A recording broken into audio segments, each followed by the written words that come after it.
Hey loves, welcome back to my channel. Today we're going to be talking about the universal law of assumption and the I am principle and how this applies to you when you are consciously manifesting or just manifesting generally, because we're always manifesting, and especially in the context of when it comes to manifesting a specific person.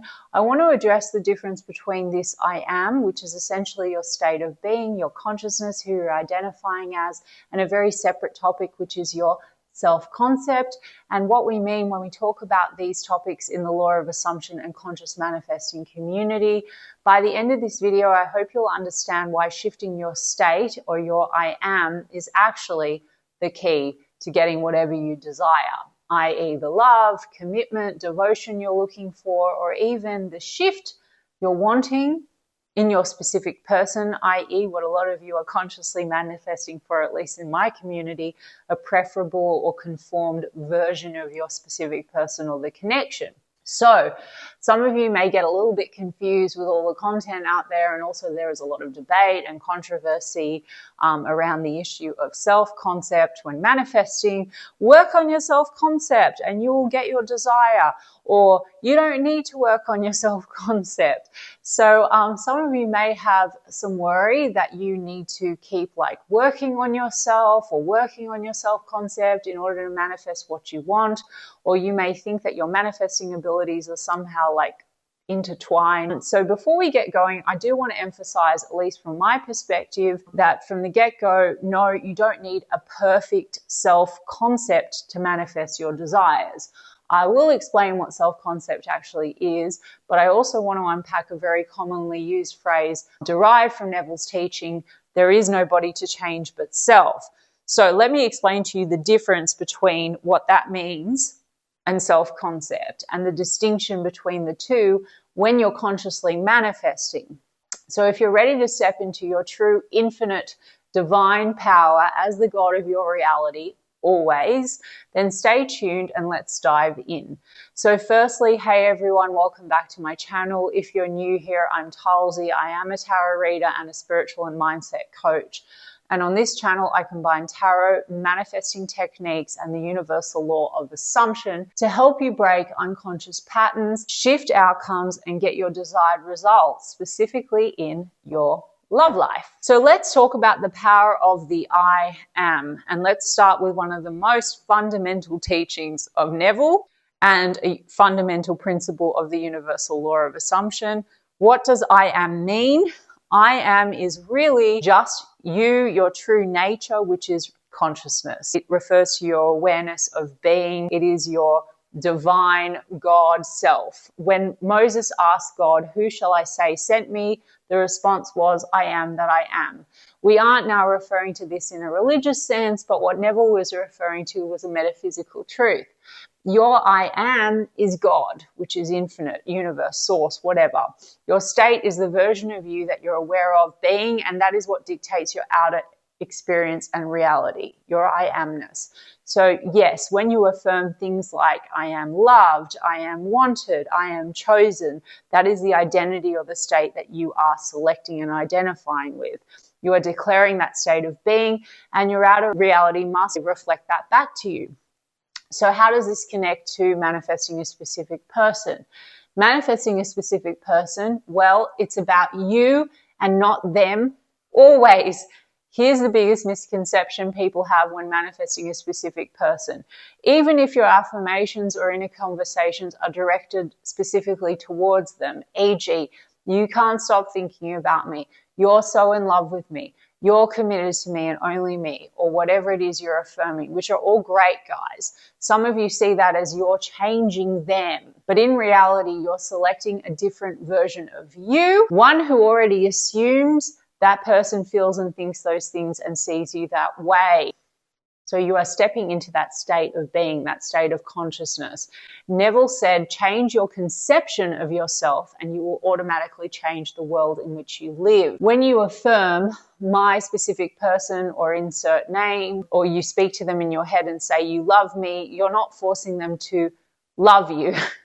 You're shifting to an I am, or a state or a version of you where you assume that to be who you are, and they reflect that back to you. So in the law of assumption, everyone is you pushed out, meaning they reflect back whatever assumptions you're holding about, sure, yourself, as I explained, but also what you assume about them and how they feel about you.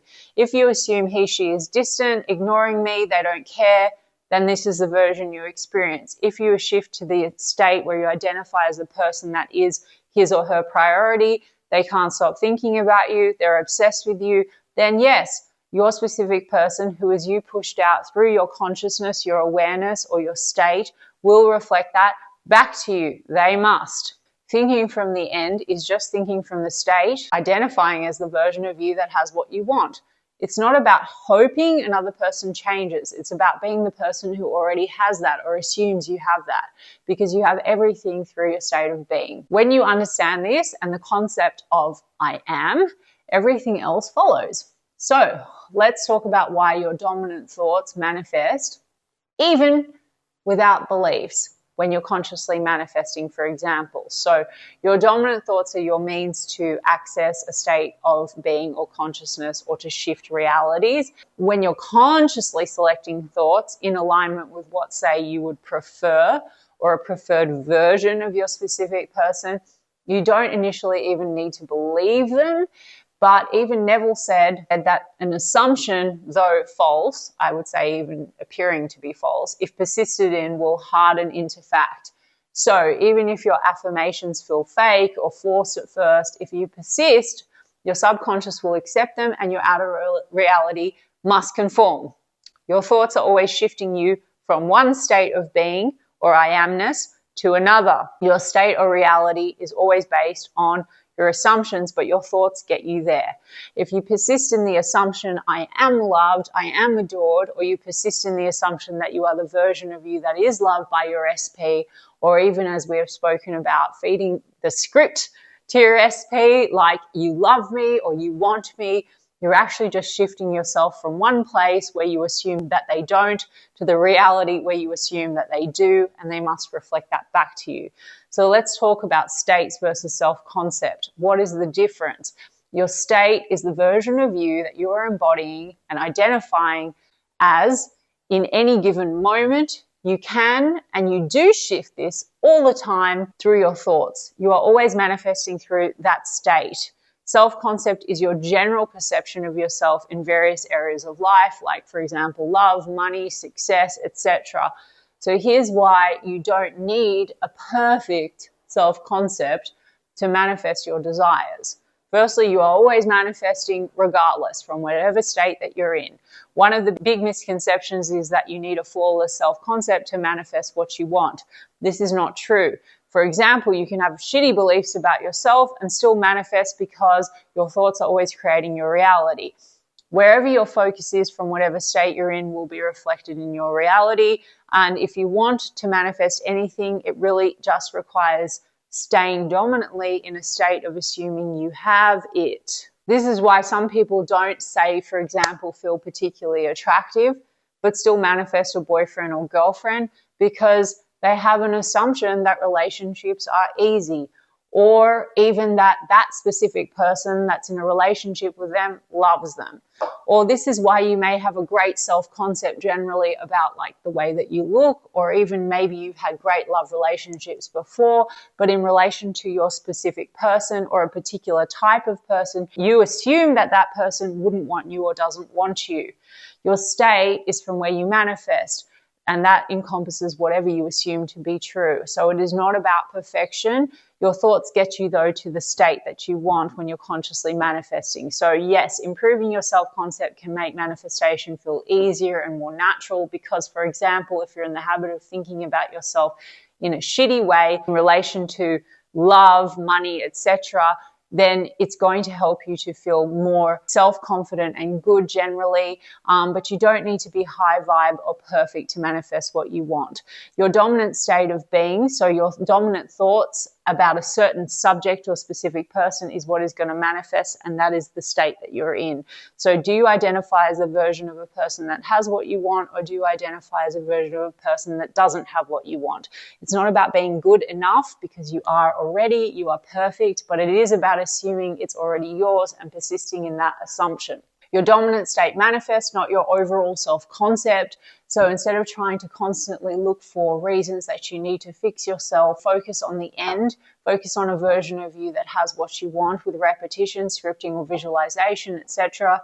And they help to assist you to get to that state.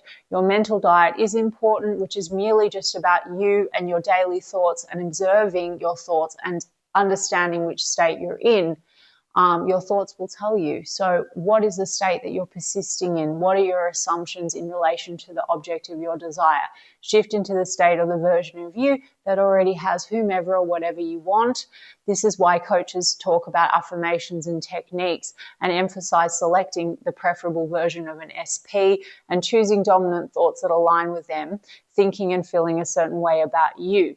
Yes, thought transmission is real, and I have discussed that on other videos, because your SP is not separate from you, but they are whoever you're being in that moment pushed out, meaning you align with the state or version of you that thinks about them and assumes they think about you from a certain place. In some cases, they may even come back and parrot back to you thoughts and words that you have been affirming for, which does show that there is no separation, but you are always the dominant writer, director of the show. So your specific person in any given moment is simply reflecting you. Are you the version of you that has them, or the preferred version of the connection, or are you the version of you that doesn't? It's actually that simple. Your SP is part of you as consciousness and a reflection of whatever version of you or state of being you're in any given moment, and they are just your assumptions pushed out. So instead of trying to force things or wondering why they haven't changed yet, shift you, and by that I mean declare your I amness, or step into the version of yourself who knows that SP loves you, or repeatedly do the affirmation saying that they love and adore you, but ultimately it does boil down to the same thing. You're using those affirmations to dwell in the version or the state of you that identifies and assumes that. So persistence is key. As soon as you grasp the I am, which is that you are God, consciousness, then you will also grasp that you are actually limitless. And your potential experiences are also limitless, but you will only ever have experiences from whatever state of being or consciousness you are in.